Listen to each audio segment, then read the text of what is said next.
you have any creative hobbies, I'm sure this situation is a little bit too familiar for you.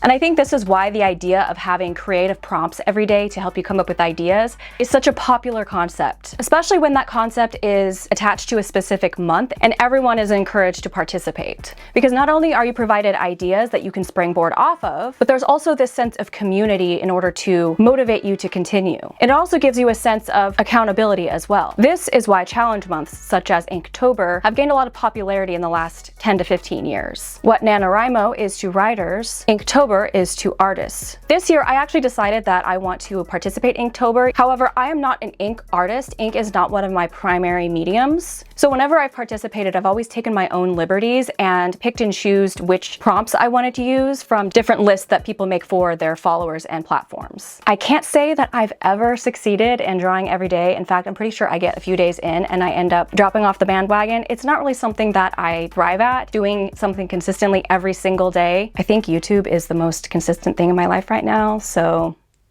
thank you for that. So because of that, I decided that this year, instead of doing Inktober, I would actually make my own Frankenstein of a challenge. And then I wanted to offer that up to you guys because I know that a lot of you, like me, are creative, but also struggle with executive function and consistency. And also you might be multifaceted like myself. So many hobbies, so little time. I know I'm probably not the first person to coin the term Maketober, but it popped in my head, it works, it's catchy, it sounds the most like Inktober, but it's vague enough to where more than just ink artists can participate. So that being said, I wanted to talk a little bit about the monthly challenge that I'm going to be doing this month and kind of explain my idea behind the different prompts. But before we do that, let's take a moment to thank this week's sponsor, Skillshare. Have you always wanted to learn how to watercolor, animate, maybe write a story, or perhaps take up music or film? Whether you're looking to level up your current craft or learn something new, Skillshare, an online learning community, offers thousands of classes on a wide variety of topics. So if you're wanting to expand your knowledge and improve your skills in your current art form, or if you want to add a whole new one to your repertoire, well, maybe Skillshare has something for you. Or if your interests are a little bit more career-based, Skillshare also offers classes on freelancing, entrepreneurship, social media, marketing, productivity, and many, many more. For me personally, I've been very much interested in improving my technical skills within the sphere of content creation and integrating more cinematic styles of shooting, lighting, and editing in order to make my videos more compelling. On Skillshare, I can search a wide variety of classes and find something that best suits my ambitions to take my channel to new heights. For example, there are a couple of classes that I'm very excited to try out. They are both on visual storytelling within the media of video, and both of them have content creation and YouTube in mind. However, they have a bit more of a filmmaker approach, which is something that I have been very much interested in. As much as I love the talkie videos and the hauls, I do want to try to find ways to add more substance to my videos to make them even more entertaining. So if you would like to join me in increasing your skills and learning at the feet of seasoned professionals, the first 500 people to use my link will get access to one of Skillshare's best offers, 30 days free and 40% off your first year of Skillshare membership. I'm so excited to learn and grow as a content creator. Thank you again to Skillshare for sponsoring this video. And now back to Maketober. So some of you might be wondering, what is Inktober? Don't worry, I got you there. I'll give you some context. Some people have heard of it, but they don't know the actual background of it, and they don't know that Inktober actually has an official website.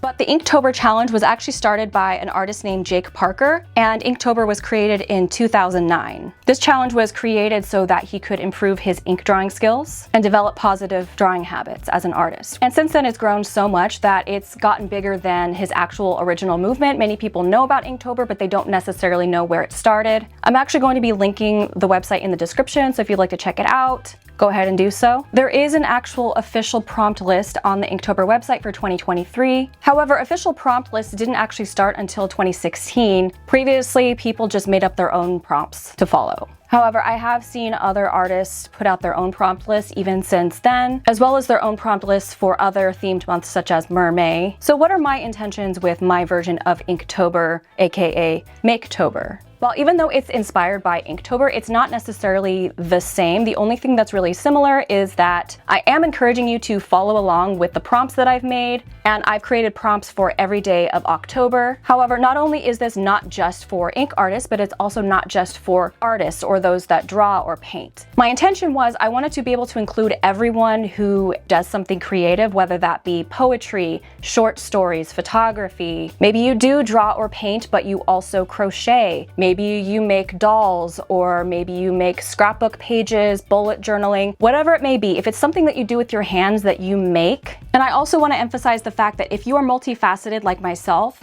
don't feel pressure to stick to one medium. If one day a particular prompt inspires you to draw something, draw something. If the next day you have an idea for a short film or a poem, do that. Because I think that's one thing that happens with artists, especially when we put ourselves out there online. Because of the way algorithms work, we're so pressured to stick to one thing, stick to one niche. Because when we do post multiple things that we're interested in, we end up getting punished for it. So instead of being our authentic selves, we end up getting put into a box. And even though that one thing may be something that we like, after a while we stop liking it because we feel forced into that particular thing. Like myself, I love to draw, I love to paint, I love photography, I love making videos, but I also love to craft. And I'm trying to get to a place where I can make content about all of those things, and you guys still show up for me, still want to watch me for me. And that's the thing, because we're so niche oriented these days, we have a tendency to be compared to other creators that might look similar to us, that might have similar interests. So if we also make similar videos, we end up getting compared to them and get called a clone, even if we don't necessarily consume their content. That one's definitely personal. So for me, I'm trying to show all aspects of myself so that I don't end up being put into a box, especially since I'm still somewhat new in my content creation journey. I know to those that are just getting started, I might seem like a bigger creator, but for those that have been in the game for multiple years or 10 years, I'm still considered a small creator. So I'm still in a prime place where I can show all of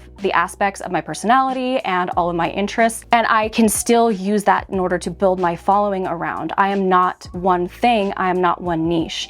And it does get boring, it does get stifling when you're only making one type of video. And you guys have seen that. Those that have been watching my videos know that I got bored of just doing thrift hauls. And I also, I like to do styling videos as well, but I also don't just do styling videos. Even though that was still a slight deviation from just the thrift hauls, it's still something that I could have gotten locked into, and then the algorithm would only push that out. So that's kind of what my intentions is behind that, is kind of reframing the narrative, trying to encourage people to be more multifaceted and show all of their different aspects of who they are, even if it's scary, even if you think that the algorithm is going to punish you for it. And I know not all of us are content creators, but we still end up in this headspace of I can only be known for one thing, and that is so not true. You are not defined by one thing. Also, I wanted to take away the pressure that you have to do the challenges every single day in order to feel like you have succeeded. Because whenever I've done Inktober or Mermaid and I've only been able to do it a couple of the days, I've always felt like such a failure. So as the creator of Scotty's Maketober, in case Maketober is already a thing, I want to say that do whatever resonates with you. Don't force it if you're not inspired by a prompt or if you don't have time. Do whatever resonates with you, whatever inspires you. And if you want to share that, please do, because I really want to see what you create. That being said, if you are comfortable sharing what you create, I would encourage you to use my hashtag Scotty's Maketober23. If you are on Instagram, if you're not on Instagram, like let's say you're on TikTok, you can actually tag me and I might be able to see it. It really depends on if the notification center is working, because sometimes it doesn't really work. I am on Facebook.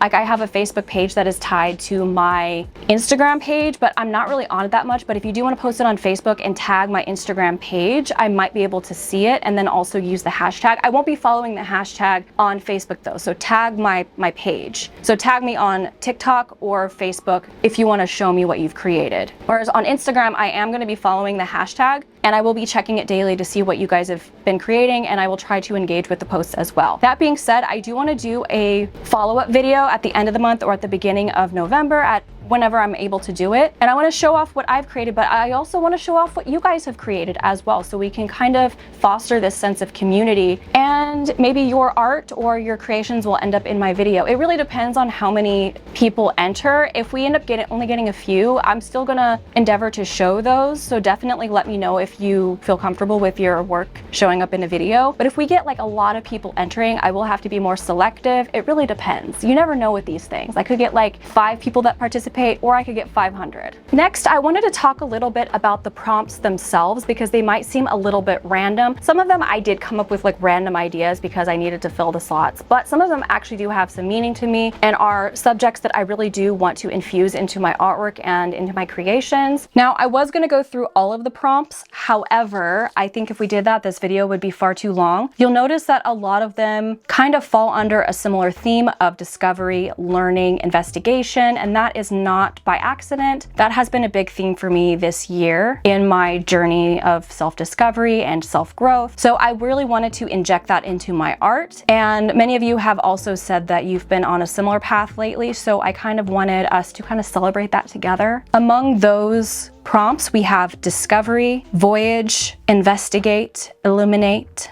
metamorphosis, true history, reflect, myth, just to name a few. You'll notice that I used a variety of different types of words. Some of them are nouns, some of them are adjectives, and some of them are verbs. A lot of times when you have prompts, they'll give you specific objects to draw, but I wanted them to more be feelings rather than specific objects. So I wanted them to invoke different images in the minds of different people depending on their life experience and their different interests. Because October is the peak of autumn, I also wanted to put in some that were more cozy and cottagecore. So we have brood, hermit, tranquil, at home, fungi, forage, and this one may not be considered cozy, but fog. Listen, I like my rainy days, I like my gloomy days, just as much as I love my sunny days. If Maketober turns out to be a huge hit, it would actually be really nice if this was a yearly thing for all of us to participate in order to connect with each other and inspire each other to be more creative. I know it can be difficult with everyone's busy schedules these days, but I really hope that you'll get an opportunity to participate even if it's in a small way. I would encourage you, even if you're not able to contribute a piece of your own, try to engage with others that are doing this challenge this month so that we can all encourage each other to continue to be creative and to express ourselves. Let me know down in the comments if you plan on participating, and also let me know what your favorite medium is. Are you a pencil artist? Do you paint? Do you write? Or perhaps you don't do anything creative and you're looking for some motivation to start. If that's the case, I do encourage you to check out this week's sponsor, because sometimes the thing that's holding us back is that we simply need to take the time to learn. Thank you again, Skillshare, for sponsoring today's video. Don't forget to like this video. Don't forget to hit subscribe, and also follow me on Instagram if you'd like to see what I make. Thank you guys so much for watching, and I'll see you in the next one.